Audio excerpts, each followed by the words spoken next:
Hello students, मैं हूं हेमंत केसरवानी और आज मैं आप लोगों को फिजिक्स से जुड़ी हुई बेसिक कॉन्सेप्टों में से एक कॉन्सेप्ट आज बताने जा रहा हूं। और वो कॉन्सेप्ट क्या है? सदिशों का वियोजन। और ये एक ऐसा कॉन्सेप्ट है जिसका उपयोग हम लोग क्लास 11th में तो करते ही हैं, साथ साथ क्लास 12th में भी पूरे साल करते हैं। और साथ ही साथ क्लास 12th पास आउट होने के बाद जब तक हम फिजिक्स पढ़ते रहते हैं तब तक इस कॉन्सेप्ट का यूज हम लोग करते रहते हैं। तो आज का ये जो वीडियो है बहुत ही ज्यादा इंटरेस्टिंग होने वाला है, इसलिए वीडियो को अंत तक जरूर देखें, ये मेरा आप लोगों से रिक्वेस्ट है। अगर आप अंत तक देखते हो तो इस कॉन्सेप्ट से जुड़ी हुई कोई भी समस्या इन फ्यूचर आपको कभी नहीं होगी, ये मेरा 100% आपसे गारंटी है। तो चलिए आज का टॉपिक शुरू करते हैं। और आज का जो टॉपिक है वो क्या है? सदिशों का वियोजन। तो यहां पर हम लोग पहले हेडिंग डाल लेते हैं, सदिशों का वियोजन। ठीक है, मैंने देखा है कि अधिकांश बच्चों को इस टॉपिक में हमेशा कुछ न कुछ कंफ्यूजन बना रहता है, इसीलिए मैंने सिर्फ इसी टॉपिक पर पर्टिकुलर एक वीडियो बनाया है। और आप लोग इस वीडियो को देखिए और आप लोगों को जो इससे रिलेटेड डाउट होगा, कंफ्यूजन होगा, वो आज के बाद दोबारा कभी नहीं होने वाला, ये मेरा आप लोगों से वादा है। ठीक है, तो इसके लिए सबसे पहले हमें क्या करना पड़ेगा? फोटो बनाना पड़ेगा। और फोटो में हमें क्या लेना पड़ेगा? कोई एक सदिश। हम मान लेते हैं कि हमारे पास क्या है, ये एक सदिश है और इस सदिश का नाम हम रख देते हैं कि ये सदिश आर है। क्या है ये? सदिश आर है। तो सदिश आर में जो ये तीर का आगे वाला हिस्सा है, इस आगे वाले हिस्से को हम हेड बोलते हैं। क्या बोलते हैं? हेड। और पीछे वाले हिस्से को क्या बोलते हैं? टेल बोलते हैं। टेल।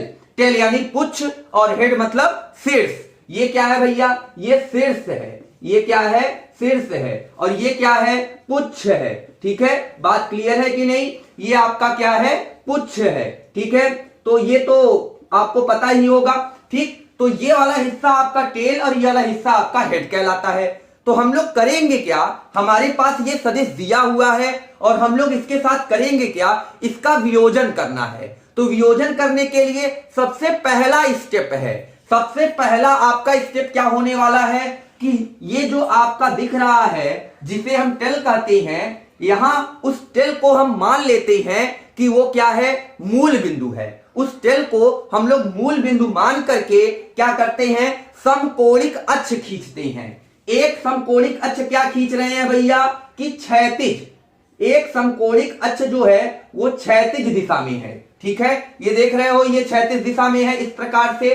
ठीक है, तो ये जो क्षैतिज दिशा में है और जो दूसरा समकोणिक अक्ष है वो क्या है? ऊर्ध्वाधर दिशा में है इस प्रकार से। ठीक, ये आपका हो गया।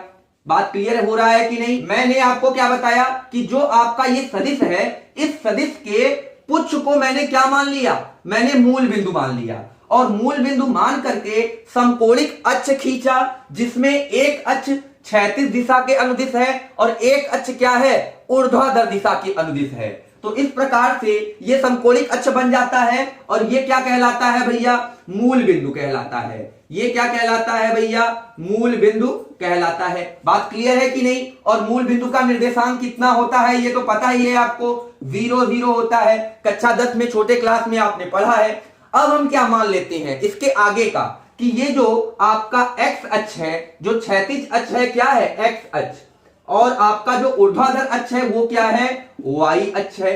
तो जो क्षैतिज अक्ष है, एक्स अक्ष, उसके साथ ये जो सदिश है कितना कोण बना रहा है? थीटा कोण बना रहा है। कितना कोण बना रहा है? थीटा कोण बना रहा है। बात क्लियर है? अब इसके आगे क्या करना है कि इसके शीर्ष से जो आपका सदिश है, उस सदिश के शीर्ष यानी हेड से हम क्या करते हैं कि एक्स अक्ष पर अभिलंबवत रेखा खींचते हैं इस प्रकार से, और वाई अक्ष पर भी अभिलंबवत रेखा इस प्रकार से खींच लेते हैं। बात क्लियर है कि मैंने क्या किया कि जो सदिश आपके पास है सदिश आर, उस सदिश आर के हेड से मैंने एक अभिलंबवत रेखा एक्स अक्ष पर खींची और उसी सदिश के हेड से मैंने एक अभिलंबवत रेखा वाई अक्ष पर खींची। ठीक है, तो देखिए ये कोण आपका थीटा है। ठीक, और आपका ये एक त्रिभुज दिख रहा है, आपको ये एक त्रिभुज दिख रहा होगा। मान लीजिए कि मूल बिंदु का जो पॉइंट है उसका नाम मैंने कैपिटल ओ रख दिया, और यहां पर जो हेड है इसके हमने पी रख दिया, और यहां पर इसको क्या रख दिया, क्यू रख दिया, इस प्रकार से। ठीक, तो जो समकोण त्रिभुज है यहां पर लिखेंगे समकोण त्रिभुज क्या है, ओ पी क्यू। ठीक है, ओ पी क्यू में, तो समकोण त्रिभुज जो ओ पी क्यू है उसमें आपका अगर हम साइन थीटा देखें तो साइन थीटा क्या होगा, आपका लंब ये होगा, और आपका कर्ण क्या होगा, ये होगा। तो लंब आपका क्या है, पी क्यू, और कर्ण क्या है, ओपी। इस प्रकार से तो हम लिख सकते हैं पी क्यू बराबर, जो पी क्यू होगा पक्षांतर करने पर ओपी साइन थीटा के बराबर आएगा। बात क्लियर है, पक्षांतर करके आप देख लो। और ओपी का जो परिमाण है, ओपी का जो परिमाण है वो सदिश आर के परिमाण के बराबर है। मतलब ओपी किसके बराबर है, सदिश आर के परिमाण के बराबर। तो इस प्रकार से पी क्यू क्या हो जाता है आपका, सदिश आर का परिमाण। सदिश आर का परिमाण को आप ऐसे लिखो, ठीक है, चाहे तो आप केवल और केवल ऐसे भी लिख सकते हो, आर तीर को हटा दीजिए तो ये हो गया आपका साइन थीटा। ठीक, तो चाहे आप इसको पी क्यू के मान को आप लिखो इस तरीके से या फिर इस तरीके से, मतलब पी क्यू बराबर मॉड ऑफ सदिश आर साइन थीटा, चाहे पी क्यू बराबर आर साइन थीटा। इन दोनों का मतलब जो सदिश आर का मॉड या फिर आर, इन दोनों का मतलब एक होता है। जब सदिश राशि के मॉड लगा देते हैं तो उस सदिश राशि से दिशा क्या हो जाती है, हट जाती है, केवल और केवल उसका परिमाण शेष रह जाता है। तो ये आपका क्या हो गया, पी क्यू का मान आर साइन थीटा हो गया। अब पी क्यू देखिए है क्या, ये आपका पी क्यू है, और ये जो भुजा है वो इतने के बराबर है कि नहीं, ये जो आपका पी क्यू है यहां से यहां तक की दूरी के बराबर है कि नहीं। तो ये वाला जो कंपोनेंट हो गया आपका, जिसको हम लोग क्या बोलेंगे, ऊर्ध्व घटक। ऊर्ध्व घटक क्या हो गया आपका, ये आया आपका आर साइन थीटा, तो ये भी क्या होगा, आर साइन थीटा होगा। तो इस प्रकार से जो ऊर्ध्वाधर घटक है, पी क्यू क्या है, ये ऊर्ध्व घटक है या ऊर्ध्वाधर घटक। ठीक है, ऊर्ध्व घटक, ठीक है, कितना आ गया, आर साइन थीटा के बराबर आ गया। जो ऊर्ध्व घटक, इस सदिश का जो ऊर्ध्वाधर घटक होगा या ऊर्ध्व घटक होगा वो क्या कहलाएगा, आर साइन थीटा कहलाएगा। और अगर हम क्षैतिज घटक की बात करें तो कैसे निकालेंगे, तो हमें कॉस थीटा लेना पड़ेगा। तो कॉस थीटा बराबर आधार बटे कर्ण होता है, तो आधार ओ क्यू है और कर्ण क्या है आपका, ओपी है। तो इस प्रकार से ओ क्यू बराबर ओपी कॉस थीटा हो जाएगा। और ओपी का मान हम लोगों ने अभी क्या देखा, चाहे आप मॉड ऑफ वेक्टर आर लिखिए, चाहे तो आप केवल आर लिखिए। तो यहां पर हम केवल आर लिख रहे हैं, तो आर कॉस थीटा। ठीक, तो ओ क्यू का मान कितना आ गया हमारा, आर कॉस थीटा। यही क्या हो गया, देखिए ओ क्यू, ये क्या हो गया, आर कॉस थीटा हो गया। ठीक, बात क्लियर है। तो क्षैतिज घटक, ये कौन सा घटक है भैया, ये आपका कहलाता है क्षैतिज घटक कहलाता है। ये कौन सा घटक है भैया, आपका क्षैतिज घटक कहलाता है। बात क्लियर है कि नहीं, ये कौन सा घटक होगा, ये वाला आपका जो क्षैतिज दिशा के अनुदिश होगा वो आपका क्षैतिज घटक कहलाएगा, जो ऊर्ध्वाधर दिशा के अनुदिश होगा वो आपका ऊर्ध्वाधर घटक कहलाएगा। अब देखो इसे याद करने का तरीका क्या है, ऐसे याद कर लो कि जो आपका थीटा के साथ लगा हुआ घटक होगा, देखो ये थीटा के साथ लगा हुआ घटक है इधर वाला, तो जो थीटा के साथ लगा हुआ घटक होगा वो हमेशा आर कास थीटा होगा, या कह लीजिए कि उसको कास थीटा के साथ लेंगे। और जो आपका बिना थीटा के साथ वाला घटक होगा यानी ये वाला, वो हमेशा साइन थीटा के साथ होगा, वो हमेशा क्या होगा, साइन थीटा के साथ होगा। इसे आप अपने दिमाग में भर लीजिए, याद कर लीजिए। अब देखो इसको एक उदाहरण से हम लोग कैसे समझते हैं, इसको एक उदाहरण से हम लोग कैसे समझते हैं, जो हम लोगों को अलग अलग जगहों पर अप्लाई किया जाता है, इसको लागू करके हम लोग निकाल लेते हैं और कंफ्यूजन कई लोगों के मन में आ जाता है कि सर जी ये कैसे हुआ। तो देखो एक उदाहरण देख लो आप। तो उदाहरण क्या है कि जो कृत कार्य है, कृत कार्य निकालने के लिए हम लोग क्या करते हैं, कृत कार्य का फार्मूला लगाते हैं, जो W बराबर होता है F इंटू एस होता है। ये F इंटू एस कब होता है, जब आरोपित बल की दिशा में वस्तु विस्थापित होती है तब।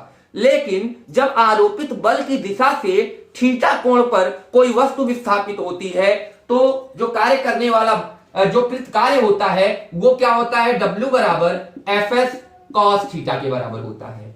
तो ये Fs cos थीटा कहां से आ गया, तो देखिए कि मान लेते हैं कि ये कोई तल है, कोई सतह है, कोई फर्श है, इस पर ये कोई ऑब्जेक्ट, कोई वस्तु आपका रखा हुआ है और इसके ऊपर बल जो है क्षैतिज से थीटा कोण बनाते हुए लगाया गया है। इस प्रकार से ये बल लगाया गया है। ठीक, बात क्लियर है। और वस्तु किधर विस्थापित हो रही है, वो क्षैतिज तल में या क्षैतिज दिशा में विस्थापित हो रही है। वो विस्थापित होकर के मान लीजिए यहां तक आ जा रही है। ठीक, पहले कहां थी, यहां पर थी, अब यहां पर आ गई। ठीक, और आप देख रहे हो ना, ऐसे समझ लो कि जमीन पर कोई ब्लॉक रखा हुआ है और उसको हम रस्सी से पकड़ करके इस प्रकार से खींच रहे हैं। जैसे फिगर बना है, ये जमीन पर ब्लॉक रखा है, यहां पर आदमी कोई क्या कर रहा है, रस्सी से इसको खींच रहा है। तो रस्सी और क्षैतिज दिशा के बीच का कोण कितना होगा, थीटा होगा। यानी उस वस्तु पर जो बल कार्य कर रहा है वो क्षैतिज से थीटा कोण पर कार्य कर रहा है। ठीक, तो अब हमें इसका वियोजन करना है। क्या करना है, इस बल का वियोजन करना है। क्यों वियोजित करना है, क्योंकि हमें जो विस्थापन की दिशा है उसी दिशा में बल की दिशा हमें ज्ञात होनी चाहिए। तो यहां पर आप देख रहे हो कि जिधर विस्थापन हो रहा है उधर आपका बल तो नहीं लग रहा, बल किसी अन्य दिशा में लग रहा है। तो इसका वियोजन करके उस घटक को लेंगे जो आपका विस्थापन के अनुदिश होगा। ठीक है, तो देखिए आपका यहां पर एक क्षैतिज घटक होगा इस प्रकार से और एक ऊर्ध्वाधर घटक होगा। तो जो क्षैतिज घटक होगा वो क्या होगा आपका, वो आपका होगा F cos थीटा। क्यों F cos थीटा होगा, क्योंकि मैंने बताया था कि थीटा के साथ वाले घटक को हम क्या लेंगे, cos थीटा के साथ लेंगे और थीटा के बिना साथ वाले घटक को हम क्या लेंगे, sin थीटा के साथ लेंगे। तो देखिए ये थीटा के साथ लगा हुआ घटक है, ये नीचे वाला घटक आप जो देख रहे हो ये थीटा के साथ लगा हुआ घटक है। तो ये क्या हो जाएगा, F cos थीटा होगा। और ये बिना थीटा के साथ लगा हुआ घटक है तो ये क्या होगा, F sin थीटा होगा। और हमें कौन सा घटक चाहिए, हमें वो घटक चाहिए जो विस्थापन के अनुदिश हो। और विस्थापन किधर हो रहा है, देखिए वस्तु पहले यहां पर थी इस पोजीशन पे 1 पे और अब 2 पे चली गई। तो इस दिशा में क्षैतिज दिशा में विस्थापन हो रहा है, तो इसलिए हम इस क्षैतिज घटक को लेंगे, इस ऊर्ध्वाधर घटक को नहीं लेंगे। ठीक है, तो इस प्रकार से जो कृत कार्य W बराबर होगा वो क्या होगा, बल कौन सा, F नहीं, F cos थीटा। ठीक है, बल आपका हो गया F cos थीटा और गुणे विस्थापन, मान लीजिए यहां से यहां तक का जो विस्थापन है वो कितना है, S है। तो इस प्रकार से W बराबर आपका क्या हो जाएगा, Fs cos थीटा हो जाता है। यही क्या है हमारा, यही हमारा किए गए कार्य के लिए सूत्र प्राप्त हो जाता है। तो आज का ये वीडियो उम्मीद करता हूं कि आप लोगों को समझ में आया होगा। अगर समझ में आया, साथ साथ मजा आया तो आप लोग कमेंट करके हमें जरूर बताइएगा। अब हम लोग आप लोगों से अगले वीडियो में मिलते हैं फिजिक्स के एक नए इंटरेस्टिंग टॉपिक के साथ। तब तक आप सभी को नमस्कार, धन्यवाद।